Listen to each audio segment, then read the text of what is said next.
काहीतरी 100-150 मराठे रात्री खाली उतरले तिथे शहाबुद्दीन खानाच्या छावणीत आणि मोठा कल्लोळ उडाला. हर हर महादेवची घोषणा झाली. ते मुघल कापले गेले. 400-500 कापून मराठे जोपर्यंत मुघल उठून त्याचे डोळे चोळतील तोपर्यंत हे मराठे जाऊन गड किल्ल्यावरती जाऊन पोहोचले. पण आता त्या मुघलांना असं वाटलं सकाळी किल्ला घ्यायचाच आहे, कशाला हालचाल करायची, का झोपेत. पण मराठ्यांनी काय केलं, तो बांधलेला बुरुज त्याच्या खाली जो दारुगोळा होता तर तोफ्यांचा तो लावून ठेवला आणि म्हणजे तो बुरुजच ढासळून जाईल असा. आणि दुसऱ्या दिवशी त्याचं 500 सैन्य आणि 50 तोफा त्या बुरुजावर चढल्या. जशा चढल्या तशा त्या पूर्ण ढासळून गेलं. त्याची 6 महिन्याची मेहनतच त्याची वाया गेली, काहीच मिळालं नाही. 1 वर्ष झाला, 1.5 वर्ष झालं. तसं त्या औरंगजेबानं पत्र पाठवलं, शहाबुद्दीन खान तुम्हाला एक दिन कितने सालों का होता है. एका दिवसात किल्ला घेतो म्हणाला शहाबुद्दीन खान. किती वर्ष झाली, 1.5 वर्ष झाली. आ जाओ वापिस. प्रमोशन. कोण जातो, फत्तेखान उठला. फत्तेखान म्हणला हम जाएंगे उचल आणि निघाला फत्तेखान 20,000ची फौज घेऊन. त्याचंही तसंच झालं. त्याला तो किल्ला जिंकत आला नाही. शेवटी क्या करना होगा करत असा एक हुजूर म्हणला, हुजूर हम ऐसा करते है, तोफे चलाती है, मतलब एका घंट्याचं काम. आणि त्या फत्तेखानाला वाटलं ठीक आहे तोफे चालू. बोलवलं 30 तोफा आणि त्या गड किल्ल्याच्या पायथ्याशी अशा रांगून उभ्या. आणि आता सकाळी किल्ला घेणारच. तसेच मराठे आले. रात्री छावणीत कल्लोळ उडाला आणि मुघल कापले गेले आणि हे दारुगोळा घेऊन मराठे गेले गड किल्ल्याच्या उदर. आणि तसंच दुसऱ्या दिवशी सकाळचे 6 वाजतात आणि हा तोफखाना प्रमुख त्या आपल्या फत्तेखानाचा तोफेला गोळा लावतो आणि आता तो तोफा जाऊन किल्ल्याच्या तटबंदीवरती चढणार. तितक्या वरून एक तोफेचा गोळा येतो सीधा यांच्या उरावर. त्यांना काही कळतच नाही. तसंच तोफखाना प्रमुख म्हणतो तोफे पिछेलो तोफे पिछेलो. तसंच फत्तेखान म्हणतो क्या हुआ हुजूर, मराठों ने तोफा तैयार किया, अगर हम आगे गए तो हमारा गोला किले पर जाता नहीं और हम पीछे आए तो उनका गोला सीधा हम पर आता. फत्तेखानाला काही कळत नाही, काय करावं. अरे पण या मराठ्यांकडे तोफा नव्हत्या ना, यांच्याकडे तोफा आल्या कुठून. तसंच तो त्याचा एक हुजूर म्हणाला की हुजूर मराठ्यांकडे तोफा नव्हत्या पण डोकं तर होतं. त्यांनी लाकडाच्या तोफा तयार केल्या आणि त्याला आतून जनावराचं कातड लावलं. हुजूर त्यांची एक तोफ ही आपल्या 10 तोफेच्या बरोबरीत आहे. त्याला कळून चुकलं, तोफेचा काही उपयोग होणार नाही. असंच 1 महिना झाला, 2 महिने झाली, 1 दिवस झाली, 2 दिवस झाली, काय झालं किल्ला घेतोय. 1 महिना झाला, काय झालं किल्ला घेतोय. 2 महिने झाली, 6 महिने झाली, 1 वर्ष झाला, 2 वर्ष झाली, अरे 5 वर्ष झाली. पण त्या औरंगजेबाला हा रामशेर सुद्धा जिंकता आला नाही. तो त्या संभाजी राजांचा स्वराज्य काय जिंकणार, अजिबात नाही. अरे खरं तर काय मावळे असतील, काय निष्ठा होती त्याची. निष्ठा होती नुसतं स्वराज्याची आणि विचार होते शिवरायांचे, विचार होते साहेबांचे. पण दुर्दैव आज आमचं, आज आम्हाला विचारच येत नाही. आज आमच्या मनात नुसतं खयाल येतात तरुणांच्या पोरांच्या मध्ये, फक्त खयाल. तुझको देखा तो मेरे दिल में एक खयाल आया और तेरी सहेली को देखा तो दूसरा खयाल आया. अशी परिस्थिती आज आमच्या मावळ्यांची झाली.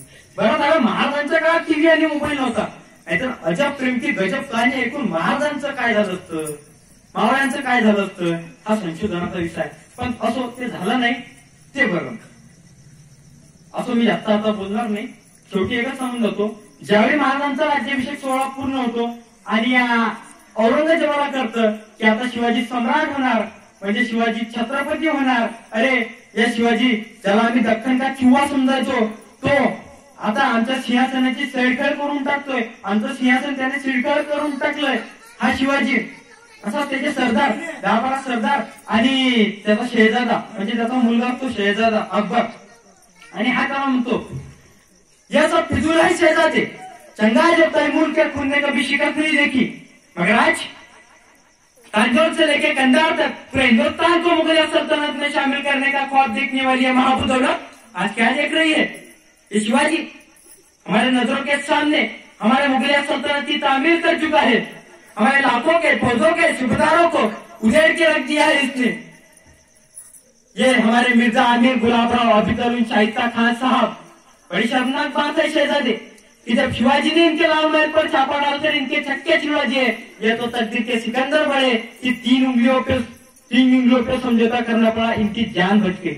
ये हमारे सूरत के खूबसूरत बहादुर का इनायत, जब शिवाजी सूरत में आया तो धूम धड़क कर भाग गए.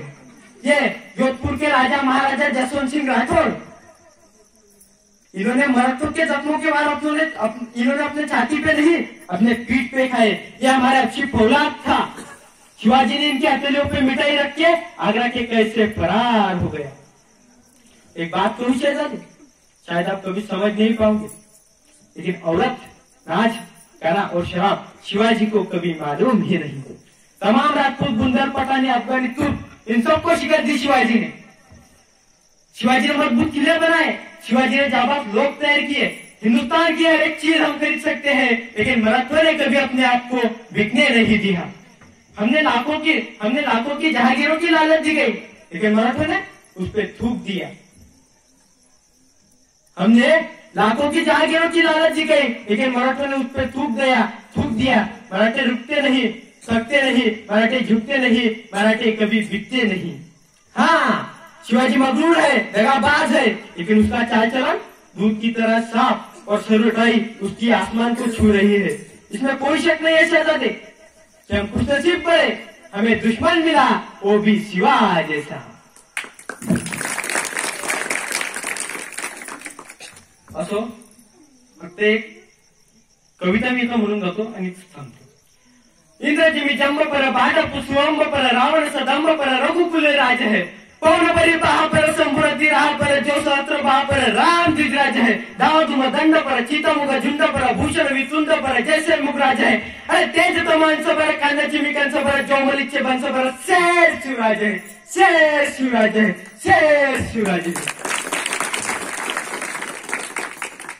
आपते कदम, आपते कदम, आपते कदम महाराज गणपती, गजाश्वपती, भूपती, प्रजापती, स्वर्ण रत्न श्रीपती, अष्टवधान जागृत, अष्टप्रधान वेष्टित, न्यायालंकार मंडित, शस्त्रास्त्र शस्त्र पारंगत, राजनीती धुरंधर, प्रौढ प्रताप पुरंदर, क्षत्रिय कुलावतंस, सिंहासनाधीश्वर, महाराजाधिराज, श्रीमंत, श्री श्री श्री छत्रपती शिवाजी महाराज की जय भवानी, जय भवानी, धर्मवीर छत्रपती संभाजी महाराज की जय भवानी।